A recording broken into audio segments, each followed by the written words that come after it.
नमस्कार सगळ्यांना. आज होता दुसरा श्रावणी सोमवार. तर दुसऱ्या श्रावणी सोमवारच्या सगळ्यांना खूप शुभेच्छा. तर इथे बघा माझी मस्त अशी फटाफट तयारी चालू आहे. मला मंदिरात पण जायचं आहे. मग देवपूजा वगैरे केली. मस्त छान असं माझ्याकडे छोटी पिंड आहे ना, तर घरात मस्त असं भोलेनाथांचा अभिषेक करून घेतला. पूजा वगैरे केली आणि तसंच मग ते आवरणं साईडला केलं सगळं आणि मंदिरात गेली. लोक काय म्हणतील हा प्रश्न किती स्वप्न थांबवतो, नाही का? आपण काही केलं तरी कुणीतरी बोलणारच. आपण पुढे गेलो तरी म्हणतील, खूप पुढे जातोय. आपण शांत राहिलो तर म्हणतील, काहीच करत नाही. मग प्रत्येकाचं ऐकणं आपण स्वतःचं आयुष्य काय जगायचं? तुम्हाला जे योग्य वाटतं ते करा. चुका तर होतीलच, लोक बोलतीलच, कधी अपयशही येईल. पण निदान एवढं समाधान राहील, की आपण प्रयत्न केला.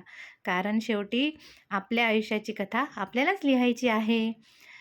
तुम्हीही लोक काय म्हणतील यापेक्षा मला काय करायचं आहे, असं तुम्हाला वाटत असेल, तर कमेंटमध्ये माझं आयुष्य, माझा निर्णय असं नक्की लिहा. त्याच्यानंतर मग दुपार झाली आहे. दुपारी मस्त वेफर वगैरे तळले, साबुदाण्याचे वडे बनवले आणि मंदिरात जाऊन आले आणि इतकं छान आणि असं प्रसन्न वाटत होतं आणि इतके शांत मनाने आमची पूजा झाली ना, मस्त वाटत होता. मग घरी आली.